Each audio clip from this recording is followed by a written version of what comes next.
नमस्कार दोस्तों, मैं सूरज आप सभी का स्वागत करता हूं डीआर गुरुकुल में। यह आपका एसएससी सीजीएल पीवाईक्यू सीरीज का डे 6 और आज के इस वीडियो लेक्चर में हम लोग 50 पीवाईक्यू प्रश्नों को कवर करेंगे जो कि आपके एसएससी सीजीएल प्री एग्जाम में पूछे गए हैं। और यहाँ से आपका पहला प्रश्न है, who among the following is the hero of the Sanskrit historical poem the Ramacharita written by Sandhyakar Nandi. Sandhyakar Nandi द्वारा लिखित संस्कृत ऐतिहासिक कविता रामचरित्र का नायक निम्नलिखित में से कौन है? तो रामचरित्र का नायक थे रामपाल। ऑप्शन सी आपका करेक्ट आंसर होगा। रामपाल संध्याकर नंदी द्वारा रचित रामचरित्र के नायक थे। यह काव्य उनके शासनकाल और उपलब्धियों का वर्णन करता है। ऑप्शन सी आपका करेक्ट आंसर होगा। अगला प्रश्न है, according to the census of India 2011 which group of union territory recorded the highest sex ratio? Bharat की 2011 की जनगणना के अनुसार निम्नलिखित में से किस केंद्र शासित प्रदेशों के समूह में लिंगानुपात सबसे अधिक दर्ज किया गया था? तो यह आपका केंद्र शासित देशों का समूह था पुडुचेरी, लक्षद्वीप और अंडमान निकोबार। ऑप्शन बी आपका करेक्ट आंसर होगा। 2011 के जनगणना के अनुसार इन केंद्र शासित प्रदेशों में सबसे अधिक लिंगानुपात दर्ज किया गया था, जो महिला सशक्तिकरण का संकेत है। अगला प्रश्न है, which of the following two quantities have the same dimensions?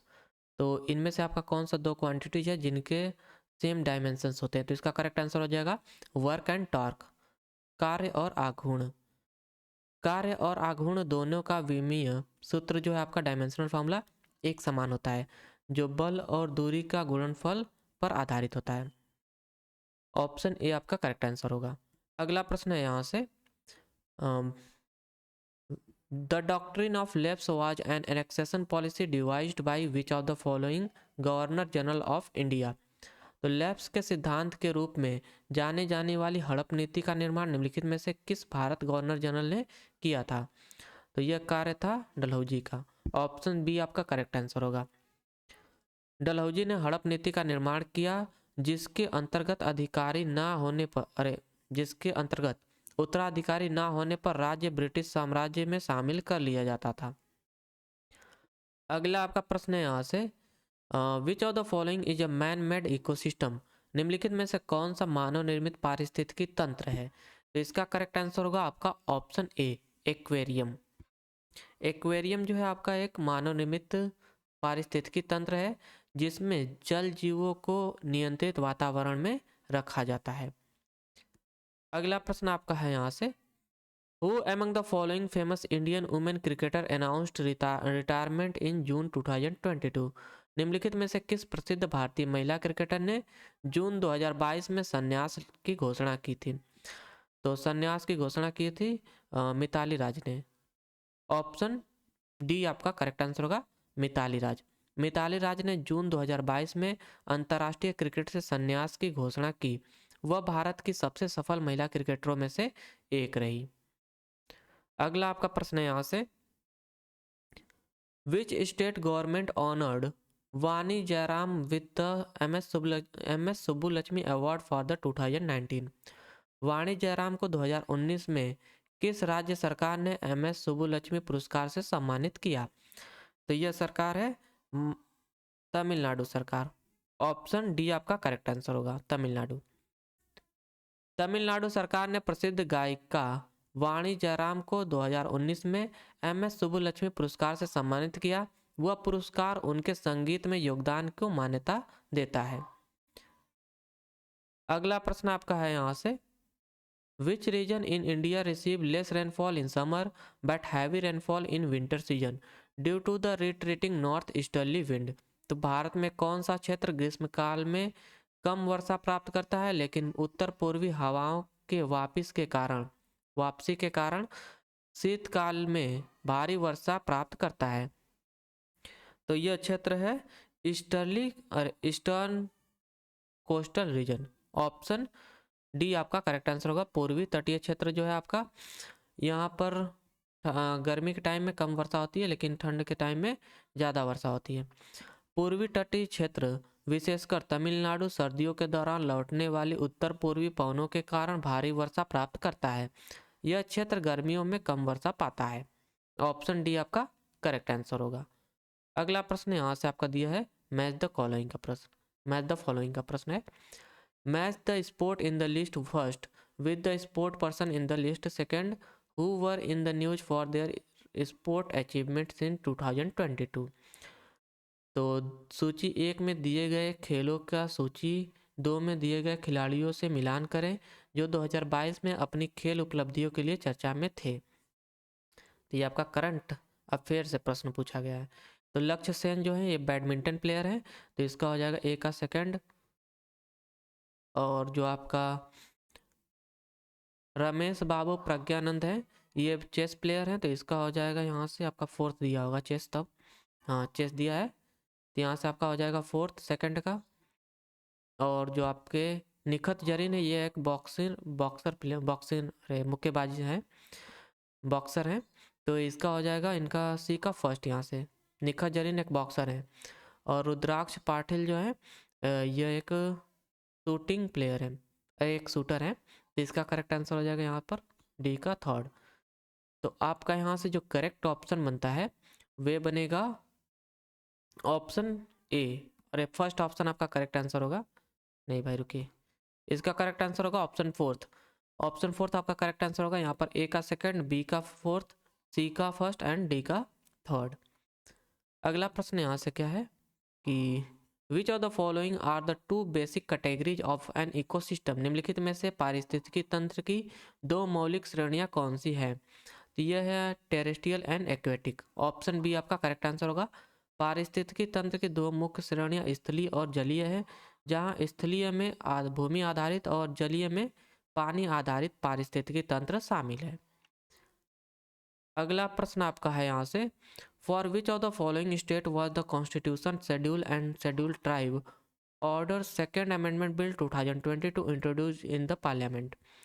तो निम्नलिखित में से किस राज्य के लिए संसद में संविधान अनुसूचित जातियां और अनुसूचित जनजातियों आदेश दूसरा संशोधन विधेयक 2022 में पेश किया गया था।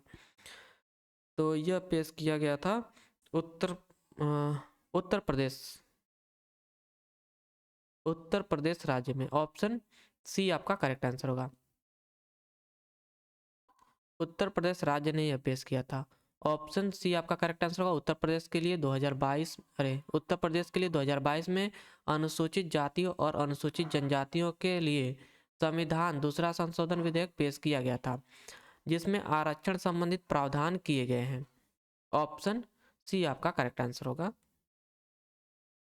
अगला आपका प्रश्न यहाँ से क्या है, डीपीएसपी से आपका प्रश्न है, which of the following feature of Indian constitution was borrowed from the Irish constitution. तो आयरिश संविधान से आपका लिया गया है DPSP, directive principle of state policy. Option first आपका करेक्ट आंसर होगा। राज्य नीति के निर्देशक सिद्धांत जो हैं भारतीय संविधान में आयरलैंड से लिए गए थे, जिसका उद्देश्य सामाजिक और आर्थिक समानता को बढ़ावा देना है। ऑप्शन ए आपका करेक्ट आंसर होगा। अगला प्रश्न है आपका, the Supreme Court of India comprises the chief justice and not more than dash other जजेस appointed by the President of India. तो भारत का सर्वोच्च न्यायालय मुख्य न्यायाधीश और राष्ट्रपति द्वारा नियुक्त अधिकतम डैश अन्य न्यायाधीशों से मिलकर बनता है। तो इसका करेक्ट आंसर होगा 33। अधिकतम 33 अन्य न्यायाधीशों से मिलकर बनता है भारत का सर्वोच्च न्यायालय। ऑप्शन डी आपका करेक्ट आंसर होगा। भारतीय संविधान के अनुसार सर्वोच्च न्यायालय में मुख्य न्यायाधीशों के अलावा 33 अन्य न्यायाधीशों की नियुक्ति की जा सकती है। अगला प्रश्न है, Ranjana Gauhar was awarded the Padma Shri Award 2023 for her contribution to which of the following Indian dance form। तो रंजना गौहर को 2003 में निम्नलिखित में से किस भारतीय नृत्य शैली में योगदान के लिए पद्म श्री पुरस्कार से सम्मानित किया गया था। तो यह संबंधित है यह संबंधित है उड़ीसी डांस से। ऑप्शन सी आपका करेक्ट आंसर होगा, उड़ीसी डांस। रंजना गौहर को उड़ीसी नृत्य में उनके योगदान के लिए 2003 में पद्मश्री पुरस्कार से सम्मानित किया गया था। वह उड़ीसी नृत्य की प्रख्यात कलाकार हैं। अगला प्रश्न है, who own the Paralympic bronze medal in archery for India at Tokyo in 2020। Tokyo 2020 में भारत के लिए तीरंदाजी में पैरालंपिक कांस्य पदक किसने जीता था? तो तीरंदाजी में पैरालंपिक कांस्य पदक जीता था हरविंदर सिंह ने। ऑप्शन डी आपका करेक्ट आंसर होगा, हरविंदर सिंह। हरविंदर सिंह ने टोक्यो 2020 और पैरालंपिक खेल में तीरंदाजी में कांस्य पदक जीतकर इतिहास रचा। वह पैरालंपिक खेलों में तीरंदाजी में पदक जीतने वाले पहले भारतीय हैं। अगला प्रश्न है यहाँ से, विच of the following statement is correct about the composition of the agriculture sector and employment in GDP post independence. स्वतंत्रता के बाद जीडीपी में कृषि क्षेत्र और रोजगार की संरचना के बारे में निम्नलिखित में से कौन सा कथन सही है? तो इसमें से आपका सही कथन होगा कि भाई the proportion of GDP contribution by the agricultural sector declined significantly but not the employment depending on the agriculture sector. तो कृषि क्षेत्र से जीडीपी में योगदान का अनुपात काफ़ी घट गया है, लेकिन कृषि पर निर्भर रोजगार का अनुपात नहीं घटा है। ऑप्शन डी आपका करेक्ट आंसर होगा। अगला प्रश्न है, which port is developed as a satellite port. किस बंदरगाह को उपग्रह बंदरगाह के रूप में विकसित किया गया था? तो यह बंदरगाह है Jawaharlal Nehru port. Option B आपका करेक्ट आंसर होगा। जवाहरलाल नेहरू बंदरगाह को मुंबई बंदरगाह का उपग्रह बंदरगाह सैटेलाइट पोर्ट के रूप में विकसित किया गया था ताकि इसे ट्रैफिक से राहत मिल सके। अगला प्रश्न है आपका, which polyatomic ionic compound is a white crystalline powder used in fire extinguisher and to neutralise acid and base. तो कौन सा परमाणुक आपका है, कौन सा बहुपरमाणुक आयनिक यौगिक एक सफ़ेद क्रिस्टलीय पाउडर है जो अग्निनाशक जो आपके फायर एक्सटिंग्विशर है यंत्रों में उपयोग किया जाता है और अम्लों और क्षारों को निष्क्रिय करता है? तो यह है सोडियम बाइकार्बोनेट। ऑप्शन डी आपका करेक्ट आंसर होगा, सोडियम बाइकार्बोनेट। सोडियम बाइकार्बोनेट जिसे बेकिंग सोडा भी कहा जाता है, एक सफ़ेद पाउडर है जिसका उपयोग फायर एक्सटिंग्विशर यंत्रों और अम्ल और क्षार को निष्क्रिय करने के लिए किया जाता है। ऑप्शन डी आपका करेक्ट आंसर होगा। अगला प्रश्न है कि Chhath Puja is the main festival of which state. तो छठ पूजा किस राज्य का मुख्य त्यौहार है? तो यह राज्य है बिहार राज्य। ऑप्शन ए आपका करेक्ट आंसर होगा, बिहार। छठ पूजा बिहार का मुख्य त्यौहार है जो सूर्य देवता की उपासना के रूप में मनाया जाता है और पूरे राज्य में बड़े उत्साह से मनाया जाता है यह। अगला प्रश्न है, विंध्य शक्ति was the founder of which of the following dynasty. Vindhya शक्ति निम्नलिखित में से किस वंश के संस्थापक थे? तो इसका करेक्ट आंसर होगा वकाटक वंश। ऑप्शन सी आपका करेक्ट आंसर है। विंध्य शक्ति वकाटक वंश के संस्थापक थे जो प्राचीन भारत में एक महत्वपूर्ण वंश के रूप में प्रसिद्ध है।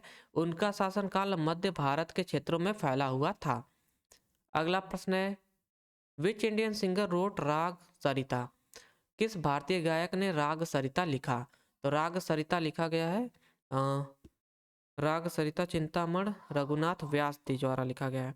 ऑप्शन डी आपका करेक्ट आंसर होगा, चिंतामण रघुनाथ व्यास जी द्वारा आपका राग सरिता लिखा गया है। राग सरिता चिंतामण रघुनाथ व्यास द्वारा लिखी गई है। वे हिंदुस्तानी शास्त्रीय संगीत के प्रसिद्ध गायक थे और अपने गायन के लिए जाने जाते थे। अगला प्रश्न है आपका कि in which of the following area did the uprising of Khurda in 1817 takes place. तो अपराइजिंग ऑफ खुर्दा जो आपका 1817 में खुर्दा का विद्रोह निम्नलिखित में से किस क्षेत्र में हुआ? तो यह हुआ था उड़ीसा के क्षेत्र में। ऑप्शन डी आपका करेक्ट आंसर होगा। 1817 में खुर्दा विद्रोह उड़ीसा में हुआ था। यह विद्रोह ब्रिटिश शासन के खिलाफ स्थानीय राजाओं और किसानों द्वारा किया गया था।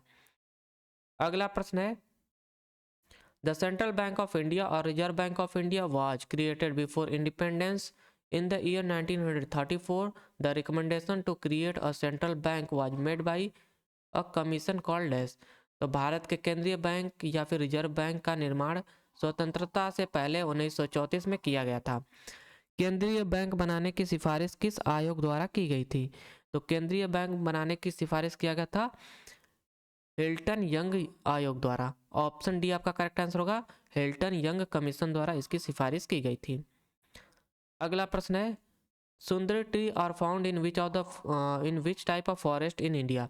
तो सुंदरी वृक्ष भारत के किस प्रकार के वनों में पाए जाते हैं, तो ये मैंग्रोव वनों में पाए जाते हैं। ऑप्शन ए आपका करेक्ट आंसर होगा। सुंदरी वृक्ष मुख्य रूप से सुंदरवन क्षेत्र में पाए जाते हैं, जो भारत के पश्चिम बंगाल और बांग्लादेश के मैंग्रोव वनों का हिस्सा है। इन पेड़ों का नाम इसी क्षेत्र के कारण पड़ा है। अगला प्रश्न है आपका, और ये पहले शिफ्ट का आपका आखिरी प्रश्न है कि which team own the T20 cricket event Syed Mushtaq Ali trophy 2022-23। तो T20 cricket tournament Syed Mushtaq Ali trophy 2022-23 किस टीम ने जीता था। तो यह था मुंबई टीम ने जीता था 2022-23 का सैयद मुश्ताक अली ट्रॉफी। और यहाँ से आपका जो पहला शिफ्ट के प्रश्न है 25 प्रश्न वो होते हैं समाप्त। अब हम लोग अगले शिफ्ट के प्रश्नों को कवर करेंगे। तो यहाँ से आपका पहला प्रश्न क्या है, after the fall of the Guptas different kingdom emerged in various part of India among them the Maukharis among them Maukharis emerge in which of the following area. गुप्तों के पतन के बाद भारत के विभिन्न हिस्सों में विभिन्न साम्राज्य उभरे, इनमें से मौखरियों का उदय निम्नलिखित में से किस क्षेत्र में हुआ। तो मौखरियों का उदय हुआ था कन्नौज के क्षेत्र में। ऑप्शन डी आपका करेक्ट आंसर होगा, कन्नौज। मौखरियों ने गुप्तों के पतन के बाद कन्नौज में अपनी सत्ता स्थापित की। कन्नौज प्राचीन भारत का एक महत्वपूर्ण राजनीतिक केंद्र था। अगला प्रश्न है which of the following nation won the ICC world test championship defeating India in 2023। निम्नलिखित में से किस राष्ट्र ने 2023 में भारत को हराकर ICC वर्ल्ड टेस्ट चैंपियनशिप जीती थी। तो यह देश था ऑस्ट्रेलिया।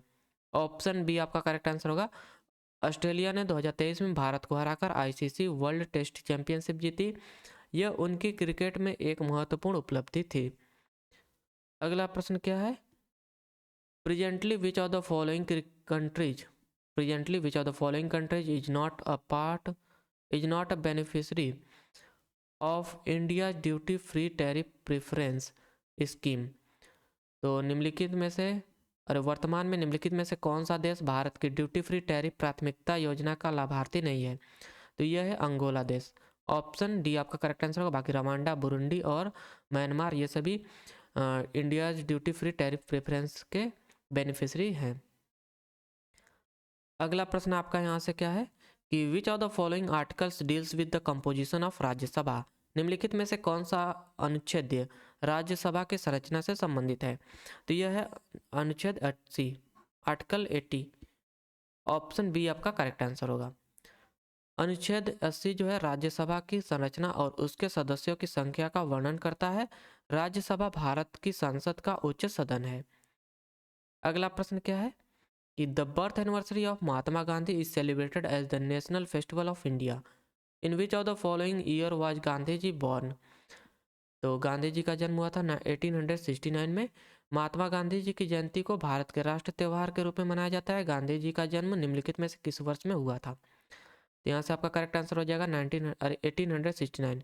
महात्मा गांधी का जन्म 2 अक्टूबर 1869 को हुआ था। इस दिन को पूरे भारत में अहिंसा और सत्याग्रह के प्रतीक के रूप में मनाया जाता है। अगला आपका प्रश्न है कि what kind of phyllotaxis was examined in the guava plant. अमरूद के पौधे में किस प्रकार की पत्तियों का वितरण देखा जाता है। तो फिलोटैक्सी आपका देखा जाता है। इसका करेक्ट आंसर होगा ऑपोजिट, विपरीत। तो अमरूद के पौधों में विपरीत पत्तियों का वितरण होता है, जिसमें एक ही स्थान पर 2 पत्तियां विपरीत दिशाओं में निकलती हैं। ऑप्शन डी आपका करेक्ट आंसर होगा। अगला प्रश्न है कि the Nandi award for the best male playback singer was instituted by which state in the year 1977। सर्वश्रेष्ठ पुरुष पार्श्व गायक के लिए नंदी पुरस्कार किस राज्य सरकार द्वारा वर्ष 1977 में स्थापित किया गया था।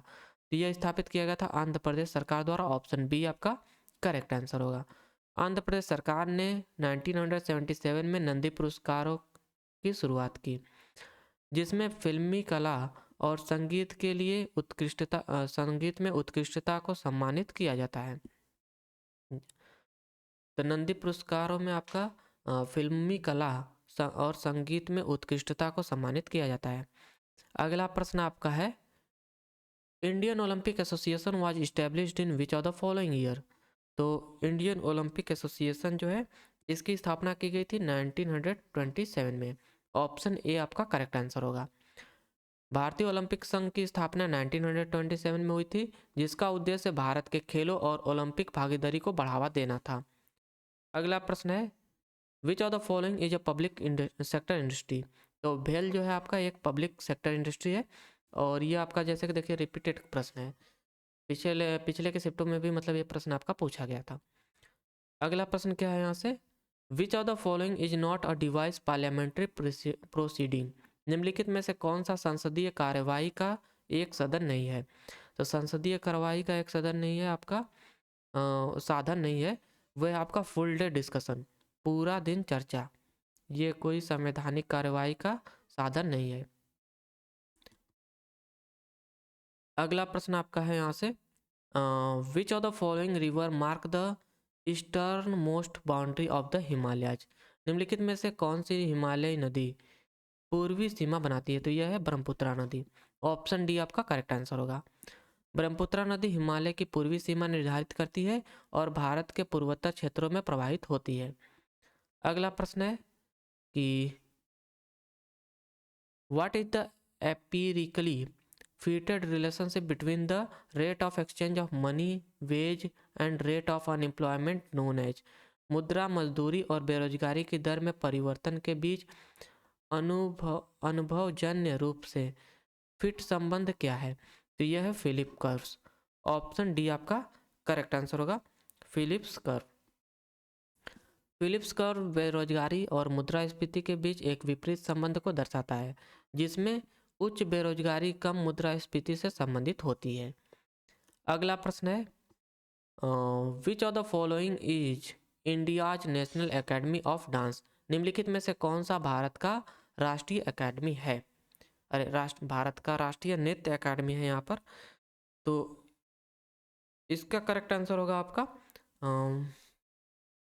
संगीत नाटक अकादमी। ऑप्शन डी आपका करेक्ट आंसर है। संगीत नाटक अकादमी भारत की एक राष्ट्रीय अकादमी है जो नृत्य, संगीत और नाटक की उन्नति और संरक्षण के लिए समर्पित है। अगला प्रश्न है, पद्म Bhushan awardee Ustad Sabri Khan played which of the following musical instrument. तो पद्म भूषण से सम्मानित उस्ताद सबरी खान ने निम्नलिखित में से कौन सा वाद्य यंत्र बजाया है। तो यह वादक है सारंगी के। ऑप्शन डी आपका करेक्ट आंसर होगा, सारंगी। उस्ताद सबरी खान एक महान उस्ताद हैं सारंगी के। सारंगी उस्ताद सबरी खान सारंगी के महान उस्ताद थे, जिन्होंने इस वाद्य यंत्र के माध्यम से भारतीय शास्त्रीय संगीत को नई ऊंचाइयों तक पहुंचाया है। अगला प्रश्न क्या है, यह है आपका केमिस्ट्री से प्रश्न।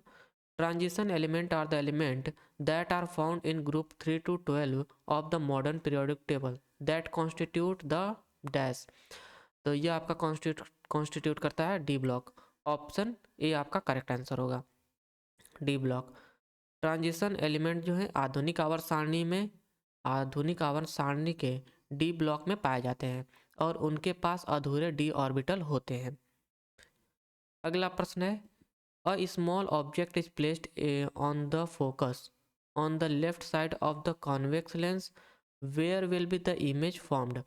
उत्तल लेंस के बाईं ओर के फोकस पर एक छोटा वस्तु रखा गया है, छवि कहाँ बनेगी। तो छवि जो है आपका इन्फिनिटी पे बनेगी और at infinity on the right side of the lens. Option C आपका करेक्ट आंसर होगा। जब उत्तल लेंस के फोकस पर वस्तु रखी जाती है तो उसकी छवि अनंत पर बनती है और यह वस्तु वास्तविक और यह एक वास्तविक और उल्टी छवि होती है। ऑप्शन सी आपका करेक्ट आंसर है। अगला प्रश्न है, one of the greatest of Cholas ruler Raja Raja प्रथम ruled from 1985 AD to dash. चोलों के महान शासक राजा राजा प्रथम ने 1985 ईस्वी से डैश तक शासन किया। तो इसका करेक्ट आंसर होगा 1985 से 1015 एडी तक इन्होंने शासन किया था। ऑप्शन ए आपका नहीं, ऑप्शन डी, अरे ऑप्शन सी आपका करेक्ट आंसर होगा। ये 1985 एडी से 1014 एडी तक इन्होंने शासन किया था। राजा प्रथम ने 1985 ईस्वी से 1014 ईस्वी तक चोल साम्राज्य पर शासन किया। उनके शासनकाल में चोलों ने दक्षिण भारत में अद्वितीय विकास किया। अगला प्रश्न है, who asked James Rennell to prepare the map of Hindustan. James Rennell से हिंदुस्तान का नक्शा तैयार करने के लिए किसने कहा था? तो ये कार्य का दिया था रॉबर्ट क्लाइव ने। ऑप्शन डी आपका करेक्ट आंसर होगा। रॉबर्ट क्लाइव ने जेम्स रेनेल से हिंदुस्तान का पहला विस्तृत नक्शा तैयार करने का आग्रह किया था, जिससे ब्रिटिश प्रशासन के लिए क्षेत्रीय जानकारी प्राप्त करना आसान हो गया। अगला प्रश्न है, who among the following is appointed at the new chairman of pension fund regulatory and development authority in March 2023। निम्नलिखित में से किसे मार्च 2023 में पेंशन फंड नियामक और विकास प्राधिकरण के नए अध्यक्ष के रूप में नियुक्त किया गया था? तो यह नियुक्त किया गया था, जिन्हें नियुक्त किया गया था दीपक मोहंती आपका करेक्ट आंसर होगा। हाँ, दीपक मोहंती जी को आपका नियुक्त किया गया था। ऑप्शन डी आपका करेक्ट आंसर होगा। दीपक मोहंती को मार्च 2023 में पेंशन फंड नियामक और विकास प्राधिकरण के नए अध्यक्ष के रूप में नियुक्त किया गया था। अगला प्रश्न है, Indian national army was formed in which of the following countries. भारतीय राष्ट्रीय सेना का गठन निम्नलिखित में से किस देश में किया गया था? तो इसका करेक्ट आंसर हो सिंगापुर होगा। भारतीय राष्ट्रीय सेना जो है INA, अरे भारतीय राष्ट्रीय सेना का गठन नेताजी सुभाष चंद्र बोस के नेतृत्व में 1942 में सिंगापुर में किया गया था, जिसका उद्देश्य ब्रिटिश शासन से स्वतंत्रता प्राप्त करना था। अगला आपका प्रश्न है, यहाँ पर दिया है मैच द कॉलम। तो match the following neighbouring country with their official languages correctly. तो अफगानिस्तान की ऑफिशियल लैंग्वेज क्या है? यह है दरी। तो पहले का हो जाएगा थर्ड, और जो आप अरे पहले का हो जाएगा सी ना। और जो आपका भूटान है, भूटान की आधिकारिक भाषा है जोंगखो, तो सेकंड का हो जाएगा ए। और जो पाकिस्तान है, यहाँ की आधिकारिक भाषा है उर्दू, तो यहाँ का थर्ड का हो जाएगा डी।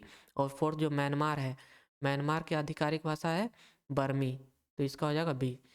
तो यहाँ से आपका करेक्ट आंसर बनेगा फर्स्ट का सी, सेकंड का ए, थर्ड का डी एंड फोर्थ का बी। ऑप्शन बी आपका करेक्ट आंसर होगा। अफगानिस्तान की आधिकारिक भाषा दरी है, भूटान की जोंगखो, और पाकिस्तान की आधिकारिक भाषा उर्दू है, और म्यांमार की आधिकारिक भाषा बर्मी है। अगला प्रश्न है, which article in the fundamental duties applies when a construction worker takes his 8-year-old son to the site rather than sending him to school। एक निर्माण श्रमिक जब अपने 8 वर्षीय पुत्र को स्कूल भेजने के बजाय साइट पर ले जाता है तो किस मूल्य कर्तव्य का उल्लंघन होता है? तो यह आपका उल्लंघन होता है आर्टिकल 51A का। ऑप्शन डी, अरे ऑप्शन बी आपका करेक्ट आंसर होगा। अनुच्छेद 51A के तहत माता पिता का कर्तव्य है कि वे अपने 6 से 14 वर्ष के बच्चों को शिक्षा दिलवाएं। यह बच्चों को मुफ्त और अनिवार्य शिक्षा के अधिकार से संबंधित है। अगला प्रश्न है, exfoliation is a form of dash. तो अरे नहीं, एक्सोफोलिएशन आपका है, एक्सफोलिएशन डैश का रूप है। तो एक्सफोलिएशन जो है आपका ये डैश का एक रूप है यहाँ पर। तो इसका करेक्ट आंसर होगा आपका फिजिकल वेदरिंग, भौतिक अपक्षय का एक रूप है आपका एक्सोफिलिएशन। ऑप्शन ए आपका करेक्ट आंसर होगा। एक्सफोलिएशन आपका जो है यह भौतिक अपक्षय का एक प्रक्रिया है जिसमें चट्टानों की सतह से परतें या फिर परपटी छिलकर गिरती है। आमतौर पर तापमान के उतार चढ़ाव के कारण यह होता है भौतिक अपक्षय। अगला प्रश्न है, Which bill was passed by the Parliament in July 2021 to help in the availability of working capital for the micro, small and medium enterprises sector? जुलाई 2021 में संसद ने सूक्ष्म, लघु और मध्यम उद्यमों क्षेत्रों के लिए कार्यशील पूंजी की उपलब्धता में सहायता के लिए किस विधेयक को पारित किया था? तो यह विधेयक का नाम था the factoring regulation amendment bill 2021। फैक्टोरिंग विनियमन संशोधन विधेयक बिल आपका था 2021। अगला आपका प्रश्न है यहाँ से कि identify the structural formula for the magnesium hydroxide. तो इसका फॉर्मूला होता है MgOH ट्वाइस। ऑप्शन डी आपका करेक्ट आंसर होगा। ये भाई ना रिपीट कर दिया गया है थोड़ा सा, वैसे बस इतना ही है। तो MgOH ट्वाइस आपका करेक्ट आंसर होगा। मैग्नीशियम हाइड्रोक्साइड का रासायनिक सूत्र MgOH ट्वाइस है, जो एक बुनियादी यौगिक है। इसे मिल्क ऑफ मैग्नीशिया के रूप में भी जाना जाता है, जिसका उपयोग एंटासिड के रूप में किया जाता है। तो इसे आपका मिल्क ऑफ मैग्नीशिया के नाम से भी जाना जाता है, आपका MgOH ट्वाइस को, मैग्नीशियम हाइड्रोक्साइड को। और यहाँ से आपके आज के डे 6 के 50 PYQ प्रश्न समाप्त होते हैं। आशा करता हूँ आपको वीडियो लेक्चर पसंद आया होगा। तो please do like and subscribe my channel. और अगर आपको कोई सजेशन देना है भाई, किसी और फॉर्म में आपको अगर क्वेश्चन चाहिए तो आप सजेशन कर सकते हैं कमेंट में। तो चलिए, आज के इस वीडियो लेक्चर को देखने के लिए आप सभी का बहुत बहुत धन्यवाद।